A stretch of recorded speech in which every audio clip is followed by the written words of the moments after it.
Good morning to all of you. स्वागत करता हूं मैं आपको अपने यूट्यूब चैनल में। मेरा नाम है ऋतिक फ्रॉम त्रिपुल आईटी इलाहाबाद। आज जो मैं बात करने वाला हूं वो है कि मेरी प्लेसमेंट जर्नी कैसी रही और मैंने कैसे प्लेसमेंट सिक्योर करा, उसके बारे में मैं आज आपको बताऊंगा। तो मैं पूरा बताऊंगा कि मेरी प्लेसमेंट जर्नी कैसे स्टार्ट हुई और कहाँ पे जाके एंड हुई, कब मेरी प्लेसमेंट लगी एंड ऑल, एंड कितनी तकलीफ से मेरी प्लेसमेंट लगी, क्या क्या कठिनाइयाँ आई बीच में, वो सारी बातें मैं इस वीडियो में करूंगा। तो वीडियो को पूरा जरूर देखिएगा और अगर वीडियो आपको अच्छा लगे तो वीडियो को लाइक और चैनल को सब्सक्राइब जरूर कर दीजिएगा। आपने मेरा पुराना वीडियो जरूर देखा होगा जिसमें कि मैंने बताया था कि dark reality of college placements, जिसमें मैंने बहुत सारी पॉइंटें कवर की थी जो कि कॉलेज स्टूडेंट जो भी हैं वो फेस करते हैं अपने फोर्थ ईयर में या थर्ड ईयर में। तो उन चीज़ों का आप ध्यान रखिएगा जब भी आपकी प्लेसमेंट्स आई। तो मैं आज इसी टॉपिक पे बात करूंगा कि मेरी प्लेसमेंट जर्नी कैसी रही, कहाँ कहाँ प्रॉब्लम आई, कहाँ कहाँ आप मेरी प्रॉब्लम से सीख सकते हो। तो वो सारी चीज़ें मैं इस वीडियो में आपको बताऊंगा। तो चलिए वीडियो स्टार्ट करते हैं।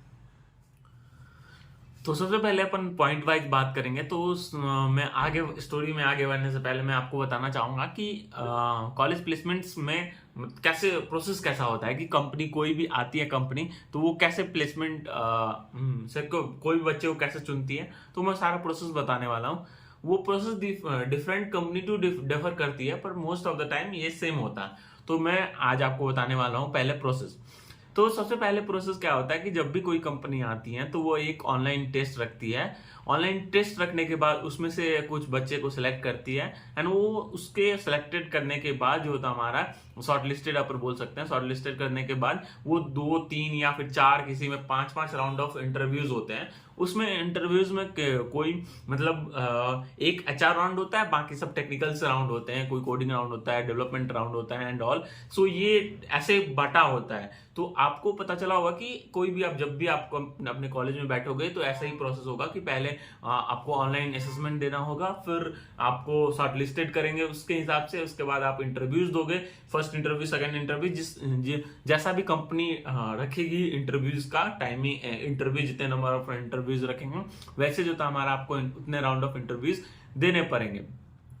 तो मेनली ये बेसिकली होता है आपका पहला ये प्रोसेस। कोई भी प्रोसेस जब भी कोई कंपनी आती है तो ये प्रोसेस फॉलो करती है।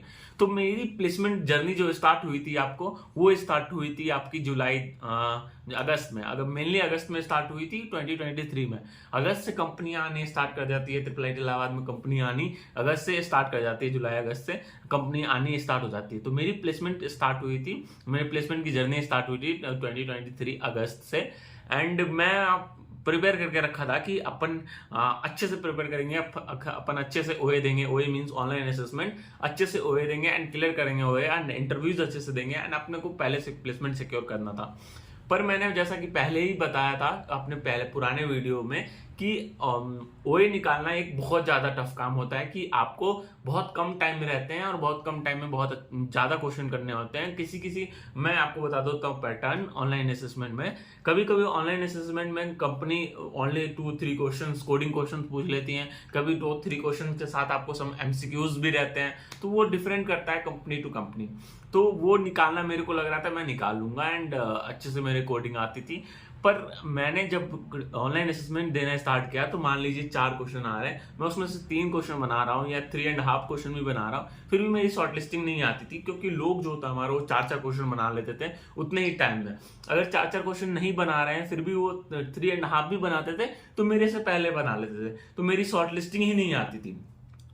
फिर मेरे को धीरे धीरे रियलाइज हुआ कि हम अगर आपको ओए निकालना है तो आप अकेले ओए नहीं निकाल सकते हो, आपको ग्रुप में बैठ के ग्रुप में बनाना होगा ताकि आप जल्दी से ओए को फिनिश कर सको, जल्दी से आप टेस्ट फिनिश कर सको, तभी आप ओए क्लियर कर सकते हो। पर मेरे को ये समझने में बहुत ज़्यादा टाइम लग गया। मैं अकेला अपना देता था कि नहीं मैं निकाल लूंगा, मैं कॉन्फिडेंट था कि मेरे को आते हैं, मैं अपना अकेला से निकाल लूंगा।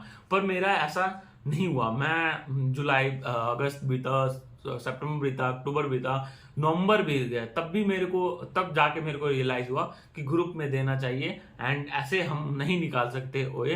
एंड उस टाइम तक मेरा कोई ऐसा खास फ्रेंड्स नहीं थे, ग्रुप नहीं था। 2-4 जो मेरे फ्रेंड्स थे वही मेरे फ्रेंड्स थे, मैं कुछ ऐसा मेरा कोई ग्रुप नहीं था। जो कि मैंने पहले बताया कि आपका ग्रुप होना चाहिए, अच्छे से अच्छे लोग होने चाहिए, अच्छे अच्छे दोस्त होने चाहिए उसमें, ताकि आप अच्छे से ओए दे सको।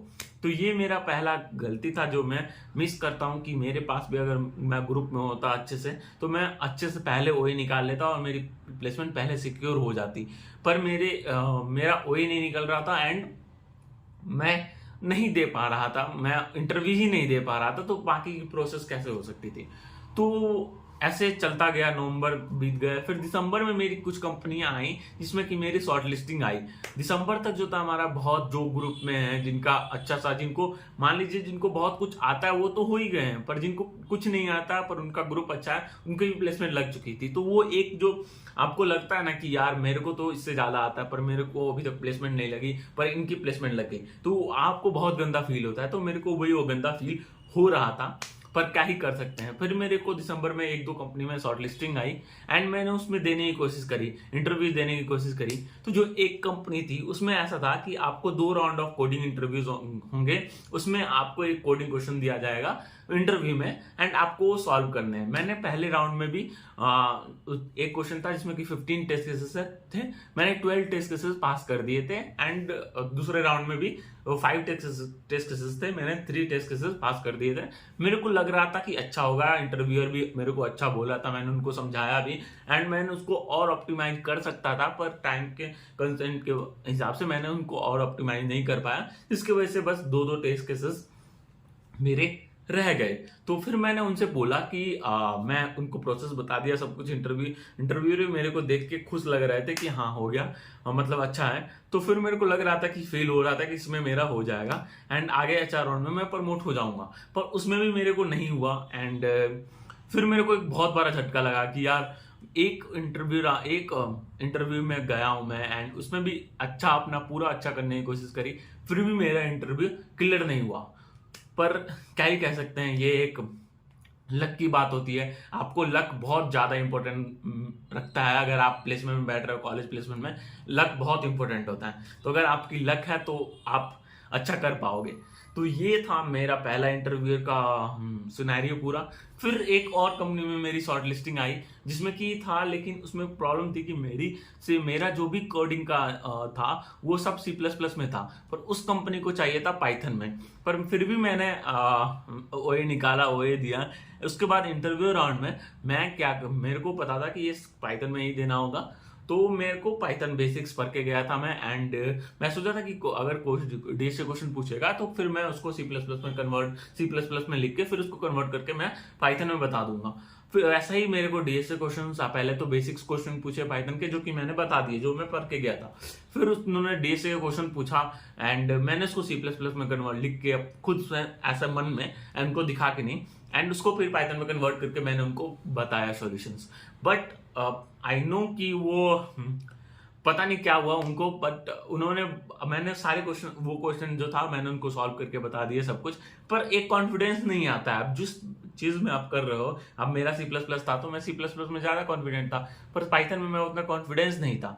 तो उनको ऐसा लग गया कि ये बंदा कॉन्फिडेंस नहीं है, तो उसकी वजह से उसमें भी मेरा रिजेक्शन हो गया। तो उस कंपनी में भी मैं आगे नहीं बढ़ पाया इंटरव्यू राउंड में। मैंने उनसे लास्ट में पूछा भी था कि फीडबैक, उन्होंने बस एक ही चीज बोली कि बाकी सब कुछ सही है, बस एक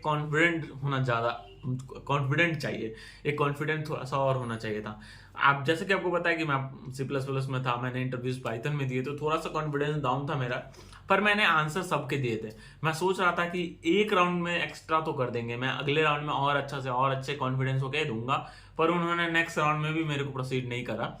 तो ये 2 कंपनी में मैं शॉर्ट लिस्टेड हुआ था, कॉलेज की कंपनी में, दिसंबर में।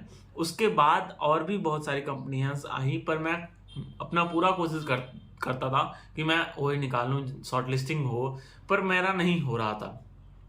एंड क्या होता है, बहुत सारी कंपनी में डायरेक्ट शॉर्ट लिस्टिंग ही भी आती है कि डायरेक्ट आपको इंटरव्यू राउंड में भी भेजा जाता, पर उन सब कंपनी में भी मेरी शॉर्ट लिस्टिंग नहीं आ रही थी। पता नहीं कैसे, क्यों नहीं आ रही थी, जबकि बहुत सारे बच्चे के हो गए थे, फिर भी मेरी शॉर्ट लिस्टिंग नहीं आ रही थी, डायरेक्ट शॉर्ट लिस्टिंग भी नहीं आ रही थी, पता नहीं क्यों नहीं आ रही थी। दूसरा रीजन जो था, तीसरा रीजन जो था मेरा ना शॉर्ट लिस्टिंग होने का, वो था मेरी सीजीपीए। मेरी सीजीपीए मैंने अच्छे मेंटेन करके नहीं रखी थी, मेरी सीजीपीए बहुत कम थी। तो मैं जो मेनली आपको कहना चाहूँगा कि आपकी सीजीपीए अच्छी होनी चाहिए, आपकी सीजीपीए मिनिमम 8+ होनी चाहिए। अगर आप सारी कंपनी में बैठने चाहते हो, आप चाहते हो कि शॉर्ट लिस्टिंग आपकी पहली आए, तो आप सीजीपीए जरूर मेंटेन करो एंड सीजीपीए 8 से ऊपर जरूर रखना। 8 से ऊपर रखोगे तो बहुत सारी कंपनी आपको अलाउ करेंगी एंड आप इजीली शॉर्ट लिस्टेड हो जाओगे। तो मेरा ये भी रीज़न था शॉर्ट लिस्टेड नहीं होने का। एंड उसके बाद मैंने ऑफ कैंपस ट्राई करने की कोशिश करा, मेरे को लग गया कि अब ऑफ कैंपस ट्राई करना पड़ेगा। एंड उसके बाद मैंने दिसंबर में ऑफ कैंपस ट्राई करना चालू किया, बहुत जगह फॉर्म भरे, जो भी मेरे को फीडबैक आते थे कि यहाँ की फॉर्म भरो, यहाँ ये करो वो करो, मैंने सारी चीज़ें किया, सब जगह फॉर्म भरा एंड हर जगह से मेरे को रिजेक्शन ही आ रहे थे, रिजेक्शन आ रहे थे। पर मैं कोशिश करता गया एंड बहुत सारी कंपनी में फिर से इंटरव्यूज हुए, मैंने इंटरव्यूज दिया, बट वो वहां से भी मेरे को रिजेक्शन मिलता रहा। पर एक सजेशन मेरे को आया था कि ई लिटमस करके एक वेबसाइट है जहां से आप टेस्ट दोगे तो उसके बेसिस पे आपको इंटरव्यू कॉल आते हैं। मैंने ई लिटमस का टेस्ट दिया एंड उसके बेसिस पे भी मेरे को एक कंपनी है जिसमें कि मेरे को शॉर्ट लिस्टिंग आया इंटरव्यू के लिए। मैं उसमें 2 राउंड ऑफ इंटरव्यूज थे एंड एक एचआर राउंड था टेक्निकल। मैंने उसके टेक्निकल राउंड दिया और मेरा बहुत अच्छा गया। टेक्निकल राउंड, फर्स्ट राउंड तो बहुत अच्छा गया, मैंने एक एक क्वेश्चन उनको बता दिए एंड वो उतना टफ था भी नहीं इंटरव्यू, बहुत इजी इंटरव्यू था। तो बहुत इजी क्वेश्चन पूछ रहे थे, तो मैंने एक एक क्वेश्चन के अच्छे आंसर्स दिए। सेकंड राउंड में मैं प्रमोट हुआ। सेकंड राउंड में भी उन्होंने बस ज़्यादा क्वेश्चन पूछा नहीं एंड जो भी क्वेश्चन पूछा मीडियम लेवल के थे, तो मैंने उनको अच्छे से आंसर किया, सारे भी अपना कॉन्फिडेंस होकर आंसर किया एंड उसमें भी मैं शॉर्ट लिस्टेड हो गया। एंड देन एचआर राउंड के बाद मेरी फाइनली मेरा उस कंपनी में प्लेसमेंट्स हो गया। पर मैंने ऑफ कैंपस प्लेसमेंट लिया एंड ये उतना कुछ खास भी प्लेसमेंट नहीं था। तो फिर भी उस टाइम पे मेरे लिए जो भी था वो अच्छा था। मैं सोच रहा था कि अनप्लेस्ड होने से अच्छा है कहीं पे प्लेस्ड हूँ। तो मेरा फाइनली वहाँ पे हुआ एंड मैं अभी वहीं पे जॉब करता हूँ एंड रोल मेरा सॉफ्टवेयर इंजीनियर है एंड मैं वहीं पे अभी जॉब कर रहा हूँ एंड मैं देख रहा हूँ कि कहीं और मेरे को अच्छा मिले, मैं रेफरल से या फिर कहीं से, तो मैं स्विच चेंज करूँगा। पर ये चीज़ थी जो मैं आपको पूरा जर्नी बताने को चाहता था कि मेरी प्लेसमेंट्स कैसी हुई एंड मेरा जो वो 1 ईयर था वो बहुत ज़्यादा टफ है, बहुत ज़्यादा टफ रहा एंड बहुत सारी प्रॉब्लम में फेस करनी थी। लाइफ में बहुत चीज़ें सीखने को मिली उस टाइम पे, जो कि मेरे को अपने कोटा के प्रिपरेशन के टाइम पे भी मेरे को इतना कुछ सीखने को नहीं मिला था, जो कि मेरे को ये 1 साल ने सिखाया मेरे को कि दोस्त होना कितना इंपॉर्टेंट है, कितना इंपॉर्टेंट है कि आपके कॉलेज लाइफ में एक ग्रुप हो, आप ग्रुप में हो एंड सब आप मिल के आप टेस्ट दो। मेरे को उस दिन समझ में आया था एंड मैं इसलिए आप पे फोर्सफुली और इतनी बार बोलता हूँ कि आप ग्रुप बनाओ, आप दोस्तों के ग्रुप बनाओ, ग्रुप में रहो एंड आपके लिए बेनिफिट होगा। और आपको, अगर आप नहीं रहोगे तो आपको बाद में पछतावा होगा, पर अगर आप रहोगे तो आपको मतलब बहुत चीज़ें अच्छी जो हैं, जो ग्रुप से आप सीख सकते हो वो मिल सकती है आपको। तो मैं जरूर चाहूँगा कि आप अच्छे ग्रुप बनाओ, अच्छे ग्रुप में रहो and all and CGPA maintain जरूर करना, क्योंकि सीजीपीए बहुत इंपॉर्टेंट रखती है। अगर डायरेक्ट शॉर्ट लिस्टिंग में आपकी सीजीपीए की बेसिस पे ही आपको शॉर्ट लिस्टिंग होती है तो वो आप सीजीपीए अच्छे से मेंटेन करना। तो ये सारी पॉइंट जो थी मैं वो आपको बताना चाहता था, जो कि मैंने आपको बताई। तो अगर आपको वीडियो अच्छा लगे तो वीडियो को लाइक और चैनल को सब्सक्राइब जरूर कर दीजिएगा। आगे जो वीडियोज आने वाली है वो इंटरव्यूज सब भी आने वाली है कि मैं कैसे गूगल में इंटरव्यूज होते हैं एंड कैसे दूसरी कंपनी में इंटरव्यूज होते हैं। तो मैं आपको लाइव इंटरव्यूज दे के दिखाऊंगा कि कैसे इंटरव्यूज होते हैं। तो सब भी वीडियोस आएंगी, आप उस चैनल को सब्सक्राइब जरूर कर दीजिएगा और वीडियो अच्छा लगे तो वीडियो को लाइक और इंस्टाग्राम पे फॉलो भी कर लीजिएगा। इंस्टाग्राम आईडी भी दी होगी डिस्क्रिप्शन में, आप वहां जाके फॉलो भी कर सकते हैं। और कोई भी क्वेश्चन होता है आप कमेंट सेक्शन में या फिर इंस्टाग्राम पे आके मेरे से पूछ सकते हैं, मैं सबका आंसर देने की कोशिश करूंगा। तो मिलते हैं नेक्स्ट वीडियो में, तब तक के लिए बाय।